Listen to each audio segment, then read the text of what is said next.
हिंदी का पेपर मंगवा रही थी, वो बिल्कुल लोकल पेपर था, जिससे मुझे चाहिए था न्यूज़पेपर से वो नहीं मिल पा रहा था, तो मैं चेंज करके ये पेपर मंगवाने लगी हूँ। आज मैं आप लोगों को कुछ नोट्स से रिलेटेड कुछ बताने वाली हूँ, टिप्स देने वाली हूँ। मेरा एक व्लॉग में कमेंट आया था कि दीप्स कैसे बनाऊँ, आपका ये कमेंट था। तो welcome to my new blog, और मैं पुष्पलता आप लोगों के सामने फिर से आ चुकी हूँ एक नए ब्लॉग लेकर, एक नए जज्बे के साथ। और आज मैं जा रही हूँ, देखिए इसमें मिट्टी मतलब गाँव से माटी बोला जाता है, तो मिट्टी भरने, क्योंकि इसमें मुझे लगाना है फूल, और मुझे फूल का भी चढ़ा है शौक, तो इसमें माटी भरूंगी। और देखिए इधर से ही लूंगी।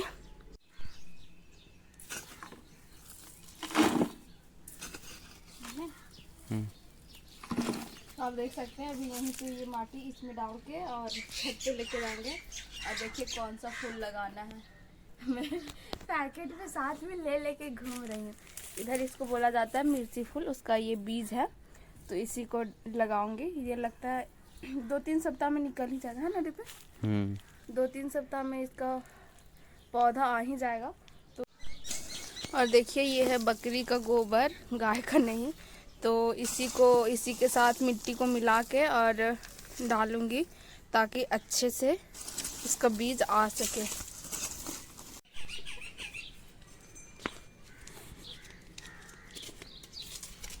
मैं जस्ट नहा के और रेडी हो चुकी हूँ, और अभी थोड़ा मैं न्यूज़पेपर पढ़ रही थी, देख सकते हैं। मैं न्यूज़पेपर चेंज कर दी हूँ, पहले हिंदी का न्यूज़पेपर मंगवाती थी, बट मुझे उसमें कुछ खास नहीं नज़र आया, तो मैं चेंज करके इंग्लिश का पेपर मंगवाने लगी। यहाँ पे द हिंदू वगैरह तो नहीं आता है, हिंदुस्तान टाइम्स ही बस ओनली आता है, तो फ़िलहाल मैं पेपर ही कवर करूँगी। इसमें न्यूज़ अच्छा देता है। जो मैं पहले हिंदी का पेपर मंगवा रही थी, वो बिल्कुल लोकल पेपर था, जिससे मुझे चाहिए था न्यूज़पेपर से वो नहीं मिल पा रहा था, तो मैं चेंज करके ये पेपर मंगवाने लगी हूँ। और मैं बता दूँ कि गांव में इतना इसका ये है, जल्दी मिलता नहीं है। पूरे गांव में ओनली 3 ही पेपर ही आता है, एक थाना में जाता है, एक किन्हीं के और जाता है, और एक आज से मेरे घर में आ रहा है। मतलब पूरे गांव में बस 3 पेपर ही आता है। ये इंग्लिश का कंडीशन है गांव में। तो मेरा भी इंग्लिश थोड़ा वीक है, उतना कुछ खास नहीं है, तो इसी वजह से और मैं चेंज कर ली, ताकि मैं पढ़ने का आदत डाल सकूं, और अच्छा से मेरा मतलब इंग्लिश अच्छा हो जाए। क्योंकि आप अगर रेगुलर पढ़िएगा तो ऑटोमेटिक सुधर ही जाता है। तो देख सकते हैं ये न्यूज़ आप लोग को पता ही चल गया होगा, करंट का, इमरान खान उनका बेल हो चुका है। इसमें यही बताया गया, मैं अभी कवर कर रही थी, तो इसमें यही बताया गया बस कि उनका बेल हो चुका है, उनको चाहने वालों ये कर दिए, बस कुछ ऐसे ही नॉर्मल था। बाकी बात अभी कवर करना है। देखिए सीबीएसई का रिजल्ट आ चुका है। 3 लाख का student score above 90% CBSE result. देख सकते न्यूज़पेपर कवर करने के बाद मैं कवर करने वाली हूँ ये इकोनॉमिक्स। और इकोनॉमिक्स में मैं पहले एक नोट बना चुकी हूँ, और आज मैं उसका शॉर्ट नोट बनाऊँगी, और कल उसका पूरा रिवीजन। सकते हैं मैं खाना खा के फिर से टेबल पे आ चुकी हूँ।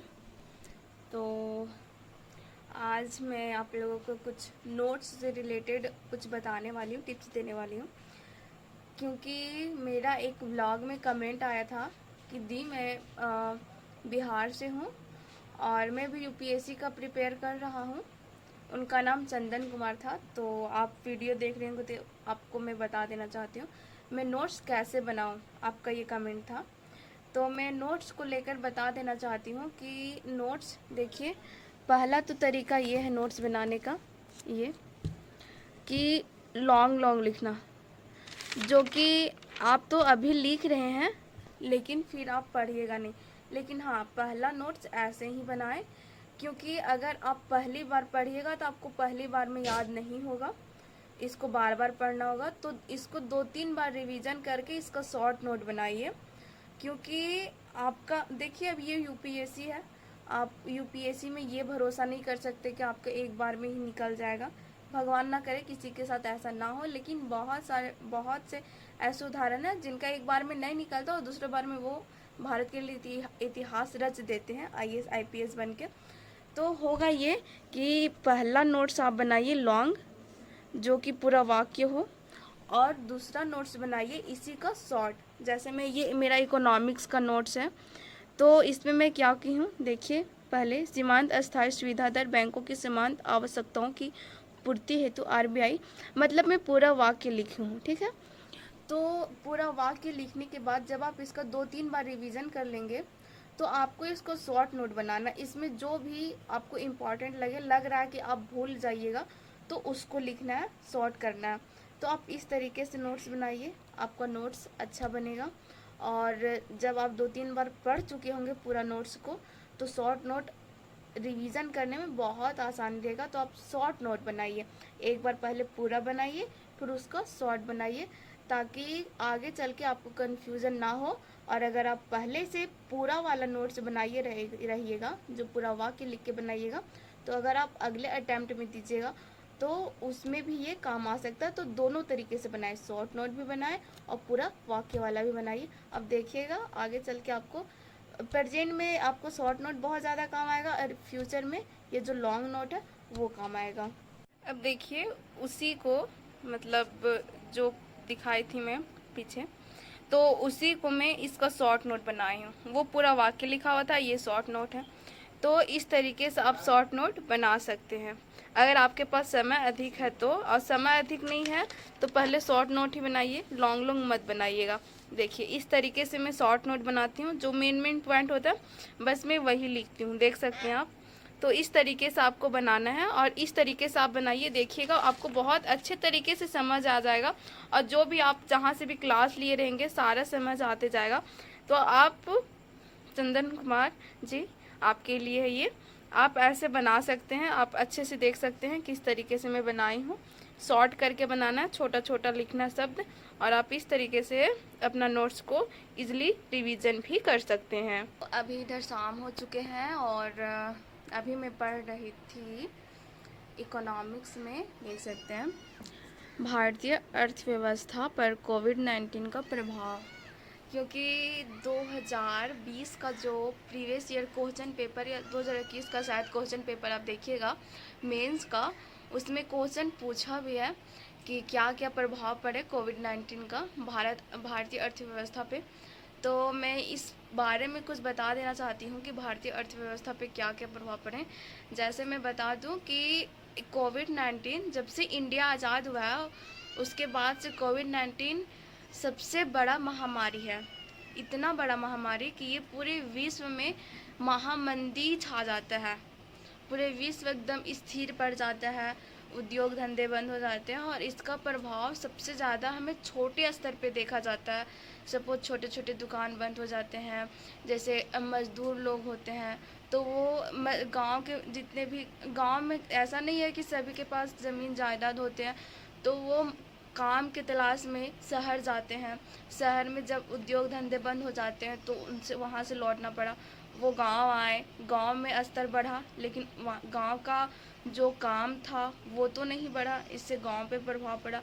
और देखा जाए तो पूरे भारत में मंदी छा गई। हाँ, इसका एक सकारात्मक पक्ष ये था कि जो सब्जी वाले थे उनका थोड़ा उद्योग, मतलब उद्योग तो नहीं बोल सकते, उनकी बिक्री बढ़ी। सब्जी का थोड़ा आयात तो होता नहीं था, आयात निर्यात तो बंद ही था, क्योंकि कोरोना महामारी में एकदम मंदी चल रहा था। और दूसरा प्रभाव ये पड़ा महिलाओं पे, अगर देखा जाए तो पुरुषों की तुलना में महिलाओं की स्थिति बहुत ख़राब हो गई, क्योंकि महिलाएं बड़े बड़े सेक्टर में काम नहीं करती थी, वो छोटे छोटे सेक्टर में ही काम करती थी। तो कोविड-19 आने के कारण प्रॉब्लम ये हुआ कि जो भी बाहर में काम कर रहे थे वो घर पे आ गए, साथ में महिलाएं भी घर पे थी। तो महिलाएं घर के कामों में ही उलझ के रह गई, जिसके कारण उनका रोज़गार बहुत, मतलब ख़त्म हो चुका था। तो देखा जाए तो कोविड-19 एक तरीके से पूरी एकदम भारत को पीछे छोड़ दिया। एक समय तो ऐसा आ गया था जब विदेश वाले कहने लगे थे भारत तो अब सिर्फ आयात करता है, निर्यात करना ही बंद कर दिया है। ऐसा कंडीशन भारत में आ गया था, माना जा रहा था कि 1992 के पीछे चला गया है भारत। तो ये सब कंडीशन था। और मैं बता दूँ ये बहुत इम्पॉर्टेंट, जो भी यूपीएससी का प्रिपरेशन कर रहे हैं, ये कोविड-19 बहुत इम्पॉर्टेंट है। इसके बारे में जानना, इसके पक्ष विपक्ष, इसके प्रभाव, इसके क्या क्या सकारात्मक प्रभाव पड़े, नकारात्मक प्रभाव पड़े, ये सब जानना बहुत ज़रूरी है, क्योंकि ये प्रीवियस ईयर में क्वेश्चन पूछ चुका है और मैं भी शायद आगे भी पूछे। तो फिलहाल मैं यही कवर कर रही थी, देख सकते हैं आप, इसे रिवीजन कर रही थी। और ये देख सकते हैं ये मेरा लंबा लंबा नोट्स लिखा हुआ है, तो इसे मैं थोड़ा शॉर्ट करूँगी, इतना लंबा नहीं पढ़ पाती हूँ, क्योंकि देखिए कुछ लेक्चर ही हुआ है और इतना सारा नोट्स हो चुका है। 24 लेक्चर हुआ है और इतना सारा नोट्स हो चुका है, और अभी आधा भी सिलेबस इकोनॉमिक्स का ख़त्म नहीं हुआ, तो कोई भी इतना नहीं पढ़ पाएगा, इतना अधिक। अब कितना रिवीजन कीजिएगा, इतना बड़ा बड़ा, और एक सब्जेक्ट थोड़ी ना है, बहुत सारा सब्जेक्ट होता है। तो इसको पहले, आज तो सैटरडे था तो पूरा तो नहीं कर पाई, थोड़ा थोड़ा बचा है, तो कल इसका शॉर्ट नोट बना लूँगी। और तो देखिए कल तक हो ही जाएगा। और दूसरा मैं बताना चाहती हूँ कि बहुत सारे लोगों में कन्फ्यूज़न होता है कि नोट्स तो बन गया, बट इसको याद कैसे करें। तो इसको याद नहीं करना है, इतना सारा आप याद भी नहीं कर सकते हैं। तो करना यह है कि बार बार रिवीजन करना है, याद नहीं करना है, रिवीजन करना है। हाँ, कुछ कुछ शब्द होते हैं तो उसे याद करना ही होगा, कुछ ईस्वी सन होते हैं, ये सब याद करना ही होगा, कुछ आर्टिकल होते हैं वो सब याद करना ही होगा, कुछ वैज्ञानिकों का कुछ संस्थान वगैरह होते हैं, तो वो सब कुछ कुछ होता है जो याद करना ही है। लेकिन हाँ, मैं बता दूं कि 80% समझने वाला होता है, क्योंकि यूपीएससी एक ऐसा फील्ड है जहां आप अगर चाहिएगा कि मैं किताब पढ़ के, कोई बुक पढ़ के आंसर राइटिंग कर लूँ, तो ऐसा नहीं होता है। वहाँ आपको खुद का कॉमन सेंस लगाना होता है। तो मैं बस यही बोलना चाहूँगी कि याद ना करें, रट्टा ना मारे, समझें, उसको समझना है और रिवीजन बार बार करना है। नोट्स का यही है, अगर आप नोट्स बना के रिवीजन ना करते तो उसका कोई बेनिफिट प्रॉफिट नहीं है।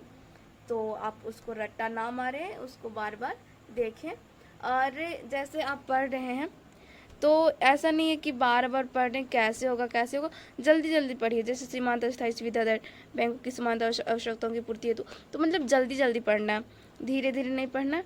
और ऐसा ये होगा कि 3-4 बार जब रिवीजन कीजिएगा ना, तो आपको याद आते जाएगा, अच्छा इसके आगे ये है, इसके आगे ये है। आप देखिएगा, करके देखिएगा, आपको विश्वास नहीं होगा कि मुझे याद भी है, ये सब मेरे दिमाग में भी है।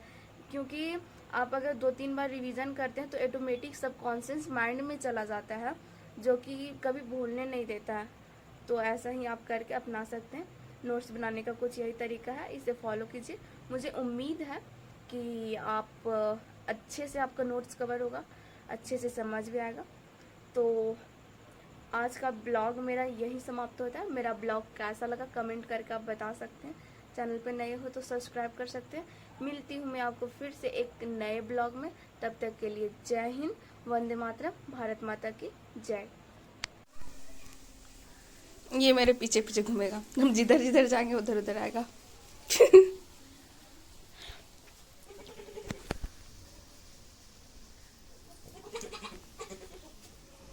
देखिए मैं घर चढ़ जाऊंगी, ये भी पीछे आ जाएगा।